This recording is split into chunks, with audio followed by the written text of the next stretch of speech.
പിന്നെ ആരാ ഈ വാർത്തയൊക്കെ പ്രചരിപ്പിക്കുന്നത്? ഓരോ ദിവസവും ഓരോ വാർത്തകൾ ഇങ്ങനെ പ്രചരിപ്പിച്ച് ആളുകളെ ആശയക്കുഴപ്പം ഉണ്ടാക്കുന്നത് യഥാർത്ഥ പ്രതികളാണ്.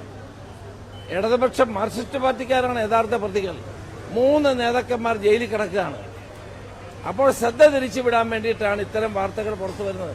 ബഹുമാനപ്പെട്ട ഹൈക്കോടതിയിൽ SIT പറഞ്ഞു, ഞങ്ങൾ ഇത് സംബന്ധിച്ച് ഒരു വാർത്തയും പുറത്തു കൊടുക്കില്ല എന്ന്. അല്ലേ, നിങ്ങളും കേട്ടതല്ലേ? ഒരു വാർത്തയും പുറത്തു കൊടുക്കില്ല. പിന്നെ ഈ വാർത്ത എങ്ങനെ വന്നു?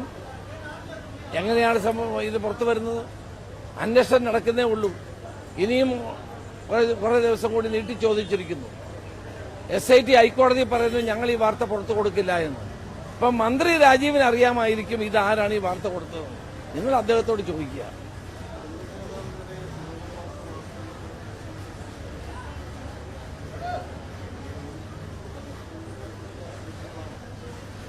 സ്വാഭാവികമായിട്ടും ആർച്ച് ബിഷപ്പിനെ പ്രതിപക്ഷ നേതാവ് കാണുന്നത് നല്ല കാര്യമാണ്. എന്നോട് സംസാരിച്ചിരുന്നു അദ്ദേഹം പോകുന്നതിന് മുമ്പ്. രഹസ്യമൊന്നുമില്ല. എന്ത് രഹസ്യം? കാക്കനാട് പോയി അദ്ദേഹത്തെ കാണുക, സമയം കിട്ടിയാൽ ഞാനും പോയി കാണും. അതിലൊന്നും ഒരു തെറ്റൊന്നുമില്ല, എല്ലാവരും കാണുന്നതാണ്. അത് അവരൊക്കെ സമൂഹത്തിൽ വിലപ്പെട്ട സംഭാവനകൾ നൽകുന്നവരാണ്. അവരെ കാണുന്നതിൽ ഒരു തെറ്റുമില്ല. പ്രതിപക്ഷ നേതാവ് പോയത് നല്ല കാര്യമാണ്.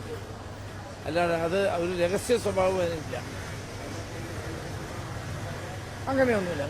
അതിനെപ്പറ്റി ഒന്നും ഇവിടെ ഞങ്ങൾ ആലോചിച്ചിട്ട് പോലും. ഞങ്ങൾ പറഞ്ഞ എന്താ, UDFന്റെ ജനകീയ അടിത്തറ വർദ്ധിപ്പിക്കും. അത് വർധനമാണ് നിങ്ങൾ ഈ പഞ്ചായത്ത് തെരഞ്ഞെടുപ്പിൽ കണ്ടത്.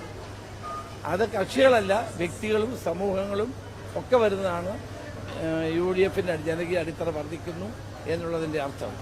അപ്പൊ അതുകൊണ്ട് ജനകീയ അടിത്തറ വർദ്ധിപ്പിക്കാനുള്ള നടപടികൾ ഇനിയും മുന്നോട്ട് കൊണ്ടുപോകും. അതേതെങ്കിലും രാഷ്ട്രീയ പാർട്ടി വരുന്നതിനെ പറ്റി മാത്രമല്ല, വ്യക്തികൾ, സാമൂഹ്യ പ്രസ്ഥാനങ്ങൾ, സംഘടനകളൊക്കെ വരും. രാജീവിനോട് എനിക്ക് പറയാനുള്ളത്, വസ്തുതകൾ മനസ്സിലാക്കിയിട്ട് വേണം പ്രതികരിക്കാൻ. കാരണം അദ്ദേഹം ഒരു മന്ത്രിയാണ്. SIT പറയുന്നു ഞങ്ങളൊരു വാർത്തയും പുറത്തു കൊടുക്കില്ല. ഹൈക്കോടതിയിൽ സമർപ്പിച്ച റിപ്പോർട്ട് എങ്ങനെ പുറത്തു വന്നു? അത് സത്യമാണോ? ആർക്കറിയാം? എന്റെ റോൾ അവിടെ അവസാനിച്ചു. എന്നോട് പൊതുപ്രവർത്തകൻ എന്ന നിലയിൽ ഒരാൾ വന്ന് പറയുന്നു എന്റെ കയ്യിൽ കുറെ ഇൻഫർമേഷൻ ഉണ്ട്, എനിക്ക് ഭയമായതുകൊണ്ട് എനിക്ക് പറയാൻ കഴിയുന്നില്ല. ഞാനൊരു പൗരൻ എന്ന നിലയിൽ ആ വിവരം SIT അറിയിച്ചു. പിന്നെ SITയും വ്യവസായിയും പോലീസും ഒക്കെ തമ്മിലുള്ള കാര്യം, അതിനകത്ത് എനിക്കൊരു പങ്കുമില്ല. എനിക്കൊരു പങ്കാളിത്തം വഹിക്കേണ്ട കാര്യമില്ല. ഉണ്ടോ? ഇല്ല. അപ്പൊ രാജീവ് കഥ അറിയാതെ ആട്ടം കാണുന്നത്.